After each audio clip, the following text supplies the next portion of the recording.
ನಿಜಕ್ಕೂ ಬೆಚ್ಚಿ ಬೀಳಿಸುವ ವಿಚಿತ್ರ ಶಾಕಿಂಗ್ ಸುದ್ದಿಯನ್ನ ನಿಮ್ ಗಮನಕ್ಕೆ ತರ್ತಾ ಇದ್ದೀನಿ ನೋಡಿ.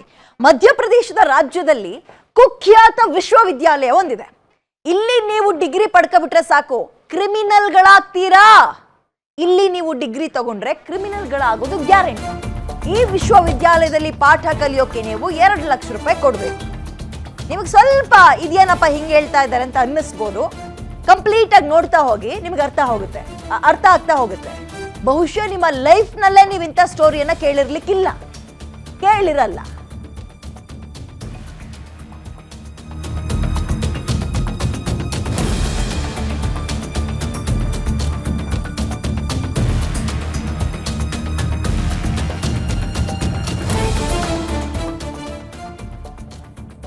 ಈ ವಿಶ್ವವಿದ್ಯಾಲಯದಲ್ಲಿ ನೀವು ಈ ಪಾಠವನ್ನ ಕಲಿಯೋಕೆ 2 ಲಕ್ಷ ರೂಪಾಯಿ ಕೊಡ್ಬೇಕು. ದುಡ್ಡು ಮ್ಯಾಟ್ರ್ ಅಲ್ಲ.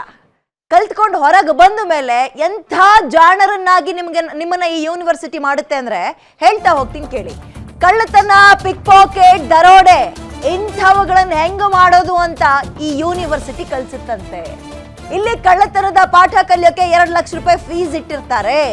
ಮಧ್ಯಪ್ರದೇಶದ ರಾಜ್ಗರ್ ಜಿಲ್ಲೆಯ ಹಲವು ಹಳ್ಳಿಗಳಲ್ಲಿ ಟ್ರೈನಿಂಗ್ ಸ್ಕೂಲ್ಗಳನ್ನು ಓಪನ್ ಮಾಡಿದಾರಂತೆ. ಗುಲ್ಖೇಡಾ, ಹುಲ್ಖೇಡಾ ಅಂಡ್ ಕಡಿಯಾ ಸಾಮ್ಸಿ ಗ್ರಾಮಗಳು ಆ ಭಾಗದಲ್ಲಿ ಇಲ್ಲಿ ಕ್ಯಾಂಪ್ ಹಾಕಿರ್ತಾರೆ. ಹುಡುಗರಿಗೆ ಮತ್ತು ಇನ್ನು ಚಿಕ್ಕ ಹುಡುಗರು ಬಾಲಕರಿಗೆ ಕಳ್ಳತನ ಮಾಡುವ ಕುರಿತು ಟ್ರೈನಿಂಗ್ ಕೊಡ್ತಾರಂತೆ. ಈ ಕಳ್ಳತನ ಹೇಳಿಕೊಡುವ ಗ್ಯಾಂಗ್ ಹೆಸರು ಬ್ಯಾಂಡ್ ಬಾಜಾ ಅಂತ.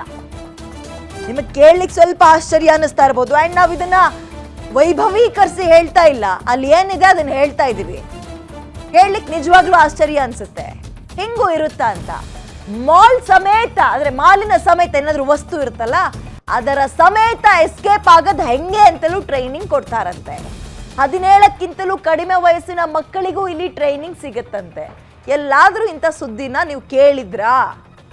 ನಾನಂತೂ ಖಂಡಿತವಾಗ್ಲೂ ಕೇಳಿರ್ಲಿಲ್ಲ. ಕಳ್ತನ ಹೇಳ್ಕೊಡಕ್ಕೂ ಸ್ಕೂಲ್ಗಳಿರ್ತವೆ, ಕಾಲೇಜ್ಗಳಿರ್ತವೆ, ಯೂನಿವರ್ಸಿಟಿಗಳಿರ್ತವೆ, ದರೋಡೆ ಮಾಡಕ್ಕೆ, ಸುಲಿಗೆ ಮಾಡಕ್ಕೆ ಅಂತ ನೀವೆಲ್ಲಾದ್ರೂ ಕೇಳಿರ್ತೀರಾ ಹೇಳಿ? ನಮ್ಮ ರಾಜ್ಯವೂ ಸೇರಿದಂತೆ ಹಲವು ರಾಜ್ಯಗಳಿಗೆ ಈ ಮಧ್ಯಪ್ರದೇಶದ ಮಕ್ಕಳು ಕಾಲಿಟ್ಟಿದ್ದಾರೆ. ದಾವಣಗೆರೆಗೂ ಬಂದಿದ್ರು ಈ ಬ್ಯಾಂಡ್ ಬಾಜಾ ಗ್ಯಾಂಗ್ ನ ಕಳ್ಳರು. ದಾವಣಗೆರೆ ಹೊರವಲಯದ ಅಪೂರ್ವ ರೆಸಾರ್ಟ್ ನಲ್ಲಿ ಇವರ ಹಾವಳಿ ಒಂದೆರಡಲ್ಲ. ನವೆಂಬರ್ 14ನೇ ತಾರೀಕು ವಿವಾಹದ ವೇಳೆ, ಅಂದ್ರೆ ಒಂದು ಮದುವೆನ ಆರ್ಗನೈಸ್ ಮಾಡಿರ್ತಾರೆ. ಆ ಸಂದರ್ಭದಲ್ಲಿ ಕಳ್ಳತನ ಆಗಿದೆ. ಪದ್ಮಾವತಿ ಅನ್ನೋರ ಬ್ಯಾಗ್ನಿಂದ ಸುಮಾರು 67 ಲಕ್ಷ ರೂಪಾಯಿ ಬೆಲೆ ಬಾಳುವ ಒಡವೆ ಕಳ್ಳತನ ಆಗಿದೆ. ಈ ಪ್ರಕರಣದ ಬೆನ್ನತ್ತುತ್ತಾರೆ ಪೊಲೀಸರು. ಅವರಿಗೆ ಆಗ ಒಂದು ಲಿಂಕ್ ಸಿಗುತ್ತೆ, ಅದು ಮಧ್ಯಪ್ರದೇಶದ ಲಿಂಕ್. ಸುಮಾರು 1500 ಕಿಲೋಮೀಟರ್ ದೂರದ ಮಧ್ಯಪ್ರದೇಶಕ್ಕೆ ಪೊಲೀಸರು ಈ ಲಿಂಕ್ ಅಥವಾ ಈ ಜಾಡನ್ನ ಹಿಡ್ಕೊಂಡು ಹೋಗ್ತಾರೆ. 15 ದಿನಗಳ ಕಾಲ ಅಲ್ಲಿ ಮಾರು ವೇಷದಲ್ಲಿರ್ತಾರೆ. ಕಳ್ಳರನ್ನ ಪತ್ತೆ ಮಾಡ್ತಾರೆ. ಆಗ 51 ಲಕ್ಷ ರೂಪಾಯಿ ಮೌಲ್ಯದ ಆಭರಣವನ್ನ ವಶಪಡಿಸಿಕೊಳ್ಳುವಲ್ಲಿ ಪೊಲೀಸರು ಯಶಸ್ವಿ ಆಗ್ತಾರೆ. ಆದ್ರೆ ಆಶ್ಚರ್ಯ ಪಡುವಂಥದ್ದು ಇದಲ್ಲ. ಕಳ್ತನ ಎಲ್ಲ ಕಡೆ ಆಗ್ತಾ ಇರುತ್ತೆ. ಕಳ್ತನ ಆಗಿರುವ ಬ್ಯಾಗ್ ಅನ್ನ ಮತ್ತು ಪಾಪ ಯಾವ ಹೆಣ್ಮಕ್ಳು ಕೈಲ ಬ್ಯಾಗ್ ಇತ್ತು ಅದನ್ನು ನೋಡ್ತಾ ಇದ್ರಿ. ಅಷ್ಟೊಂದು ಪ್ರಮಾಣದ ಒಡವೆ ಯಾಕಿತ್ತು ಅಂದ್ರೆ ಮದುವೆ ಅಲ್ವೇನ್ರಿ? ಗಂಡು ಹೆಣ್ಣಿಗೆ ಅಥವಾ ಹೆಣ್ಣಿಗೆ ಹಾಕೋಕೋ, ಹೆಣ್ಣು ಕಡೆಯವ್ರು ಗಂಡಿಗೆ ಹಾಕೋಕೆ ತಂದಿರ್ತಾರೆ ಪಾಪ ಸಾಲ ಸೋಲ ಮಾಡಿ. ಇವರು ಟಾರ್ಗೆಟ್ ಮಾಡ್ತಾ ಇದ್ದಿದ್ದು ಇಂತಹ ಸಮಾರಂಭಗಳನ್ನ. ಬಟ್ ಆಶ್ಚರ್ಯ ಏನ್ ಗೊತ್ತಾ? ಈ ಕಳ್ತನ ಮಾಡೋದು ಹೆಂಗೆ, ಮಾಡಿದ್ರು ಸಿಗಾಕಳ್ದಲೇ ಇರೋ ರೀತಿಲಿ ಹೊರಗೆ ಬರೋದು ಹೆಂಗೆ, ಆ ಮಾಲಿನ ಸಮೇತ ಎಸ್ಕೇಪ್ ಆಗೋದು ಹೆಂಗೆ, ಇದನ್ನ ಹೇಳ್ಕೊಡೋಕ್ಕೂ ಕೆಲವೊಂದು ಹಳ್ಳಿಗಳಲ್ಲಿ ಸ್ಕೂಲ್ಗಳನ್ನ, ಕಾಲೇಜ್ಗಳನ್ನ ತೆಗಿತಾರೆ ಅಂದ್ರೆ ಏನ್ರಿ ಅರ್ಥ? ಓಕೆ, ಮೋರ್ ಡೀಟೇಲ್ಸ್ ನಮ್ಮ ಡಿಜಿಟಲ್ನ ಎಡಿಟರ್ ದಿಲೀಪ್ ನೀಡ್ತಾರೆ. ದಿಲೀಪ್, ನಾನಂತೂ ಲೈಫಲ್ಲಿ ಇಂಥ ಸುದ್ದಿಯನ್ನ ಕೇಳಿರ್ಲಿಲ್ಲ, ಓದಿರ್ಲಿಲ್ಲ. ಬಹಳ ವಿಚಿತ್ರ ಅನ್ನಿಸ್ತಾ ಇದೆ. ಇದೇನಿದು ವೈಭವೀಕರಿಸಿ ಹೇಳ್ತಾ ಇರೋದು ಅಥವಾ ನಿಜವಾಗಿಯೂ ಇಂಥ ಸ್ಕೂಲು ಕಾಲೇಜ್ಗಳು ಇದಾವ?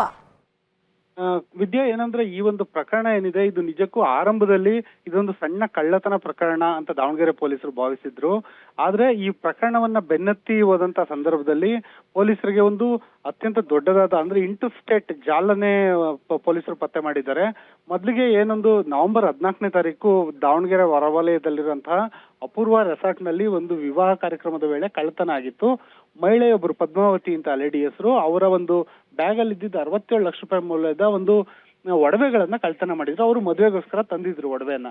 ಈ ಒಡವೆ ಕಳ್ಳತನ ಪ್ರಕರಣ ಬೆನ್ನತ್ತ ಸಂದರ್ಭದಲ್ಲಿ ಸುಮಾರು 250 CCTVಗಳನ್ನ ಪೊಲೀಸರು ಪರಿಶೀಲನೆ ಮಾಡಿದ್ರು. ಜೊತೆಗೆ 15 ಟೋಲ್ ಗೇಟ್ ಗಳನ್ನ ಪರಿಶೀಲನೆ ಮಾಡಿದ್ರು. ಅಂದ್ರೆ ಕಳ್ಳರು ಒಂದೊಂದೇ ಟೋಲ್ ಗೇಟ್ ಗಳನ್ನ ದಾಟಿ ಹೋದಂಗೆ ಅದನ್ನ ಪರಿಶೀಲನೆ ಮಾಡ್ತಾ ಹೋದ್ರು.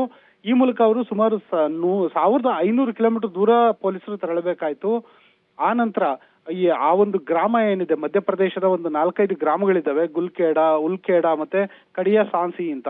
ಆ ಗ್ರಾಮಗಳಿಗೆ ಹೋದಂತ ಸಂದರ್ಭದಲ್ಲಿ ಅಲ್ಲಿನ ಸ್ಥಳೀಯರ ಜೊತೆ ಬೆರೆತು ಪೊಲೀಸ್ನವರು, ಅಲ್ಲಿನ ಬಾತ್ಮೀದಾರರು ಏನಿರ್ತಾರೆ, ಅಲ್ಲಿನ ಮಾಹಿತಿದಾರರು, ಅವ್ರ ಜೊತೆ ಬೆರೆತು ಅವರಿಂದ ಮಾಹಿತಿ ಸಂಗ್ರಹಿಸಿದ್ರು. ಯಾಕಂದ್ರೆ ದಾವಣಗೆರೆ ಪೊಲೀಸರಿಗೆ ಅಲ್ಲಿನ ಭಾಷೆಯೂ ಹೊಸದು, ಮಧ್ಯಪ್ರದೇಶದ್ದು, ಜೊತೆಗೆ ಅಲ್ಲಿನ ಒಂದು ಭೌಗೋಳಿಕ ಸನ್ನಿವೇಶನೂ ಹೊಸದು. ಹಾಗಾಗಿ ಅಲ್ಲಿನ ಸ್ಥಳೀಯ ಪೊಲೀಸರು ಮತ್ತೆ ಅಲ್ಲಿನ ಏನೊಂದು ಇನ್ಫಾರ್ಮರ್ಸ್ ಏನಿರ್ತಾರೆ ಅವ್ರ ಜೊತೆ ಮಾಹಿತಿ ಸಂಗ್ರಹ ಮಾಡಿದಂತ ಸಂದರ್ಭದಲ್ಲಿ ಇದು ಮಧ್ಯಪ್ರದೇಶ ಪೊಲೀಸ್ನವ್ರಿಗೂ ಇದೊಂದು ರೀತಿ ಬಜ್ಜಿ ಬೀಳಿಸುವಂತ ಸಂಗತಿಯಾಗಿದೆ. ಏನಂದ್ರೆ ಈ 3 ಗ್ರಾಮಗಳೇನಿದೆ ಅಲ್ಲಿ ಮಕ್ಕಳಿಗೆ ಕಳ್ಳತನದ ಪಾಠ ಹೇಳ್ಕೊಡ್ತಾರೆ. ಸುಮಾರು 12-13 ವರ್ಷದಿಂದ ಹಿಡಿದು 18 ವರ್ಷದ ಮಕ್ಕಳವರೆಗೂನು ಅವ್ರನ್ನ ಹಿಡಿದು ಅವ್ರಿಗೆ ಕಳ್ಳತನದ ಪಾಠ ಹೇಳ್ಕೊಡ್ತಾರೆ ಅಂತ ಗೊತ್ತಾಯ್ತು. ಆ ನಂತರ ಆ ಮಕ್ಕಳನ್ನ ಒಂದು ಟ್ರ್ಯಾಕ್ ಮಾಡಿ ಆನಂತರ ಅವರ ಬಳಿ ಇದ್ದಂತ ಸುಮಾರು ಒಂದು 67 ಲಕ್ಷ ಮೌಲ್ಯದ ಒಡವೆಗಳ ಪೈಕಿ 51 ಲಕ್ಷ ಮೌಲ್ಯದ ಒಡವೆಗಳನ್ನ ಈಗ ಸದ್ಯಕ್ಕೆ ವಶಪಡಿಸಿಕೊಂಡಿದ್ದಾರೆ. ಇನ್ ಮಿಕ್ಕಿದ ಏನಾಗಿದೆ ಅಂತ ಗೊತ್ತಿಲ್ಲ. ಮತ್ತೆ ಇದೊಂದು ರೀತಿ ಹೇಳ್ಬೇಕಂದ್ರೆ ನಮ್ಗೆ ಆರಂಭದಲ್ಲಿ ಇದು ಕಳ್ಳರ ಯೂನಿವರ್ಸಿಟಿ ಇದೆ, ಕಳ್ಳರ ಶಾಲೆ ಇದೆ ಅಂತ ಕಂಡು ಬರುತ್ತೆ. ಆದ್ರೆ ಇದರ ಒಂದು ಈ ಪ್ರಕರಣವನ್ನ ಭೇದಿಸುವಂತ ಹಂತದಲ್ಲಿ ದಾವಣಗೆರೆ ಪೊಲೀಸರಿಗೆ ಒಂದು ಸಣ್ಣ ಕಳ್ಳತನ ಪ್ರಕರಣ ಇದ್ದಿದ್ದು ಒಂದು ರೀತಿ ಒಂದು ಆರ್ಗನೈಸೇಷನ್ ರೀತಿ ಮಾಡ್ಕೊಂಡಿದ್ದಾರೆ ಅಂತ ಪತ್ತೆಯಾಗಿದೆ. ಮತ್ತೆ ಈ ಒಂದು ಟೀಮ್ ಏನಿದೆ, ಈ ಗ್ಯಾಂಗ್ ನ ಹೆಸರು ಕೂಡ ಬ್ಯಾಂಡ್ ಬಾಜಾ ಅಂತ. ಗ್ಯಾಂಗ್ ಅಂದ್ರೆ ಬ್ಯಾಂಡ್ ಬಾಜಾ ಅಂದ್ರೆ ಮದುವೆ ಸಂದರ್ಭದಲ್ಲೇ ಕಳ್ತನ ಮಾಡೋದನ್ನ ಹೇಳ್ಕೊಡುವಂಥದ್ದು ಅಂತ. ಇದು ನಿಜಕ್ಕೂ ದೊಡ್ಡ ಮಟ್ಟದ ಗೆಲುವು ನಮ್ಮ ಕರ್ನಾಟಕ ಪೊಲೀಸರಿಗೆ ಮತ್ತೆ ದಾವಣಗೆರೆ ಪೊಲೀಸರಿಗೆ ಅಂತ ಹೇಳ್ಬೋದು ವಿದ್ಯಾ. ಓಕೆ, ಥ್ಯಾಂಕ್ ಯು ಡೀಟೇಲ್ಸ್ಗೆ. ಮಧ್ಯಪ್ರದೇಶದಲ್ಲಿ ಈ ರೀತಿಯಾಗಿ ಒಂದು ಗ್ಯಾಂಗ್ ಅಥವಾ ಆರ್ಗನೈಸೇಷನ್ಗಳು ಇರ್ತವೆ ಅಂದ್ರೆ ಅದು ಸರ್ಕಾರಕ್ಕೆ ಶೇಮ್, ಅಲ್ಲಿರೋ ಪೊಲೀಸರಿಗೆ ಶೇಮ್. ಇದು ನಿಮ್ಮ ಊರಿನಲ್ಲಿ ಇಂತಹ ದೊಡ್ಡ ಪ್ರಮಾಣದ ಕಳ್ಳರನ್ನು ಉತ್ಪಾದನೆ ಮಾಡುವ ಫ್ಯಾಕ್ಟ್ರಿಗಳಿದೆ ಅಂದ್ರೆ ಅದು ನಿಮ್ ಕಣ್ಣಿಗೆ ಕಂಡಿಲ್ಲ. ಬೇಷನಣ್ಣ ನಮ್ಮ ಪೊಲೀಸರನ್ನ ಈ ವಿಚಾರದಲ್ಲಿ.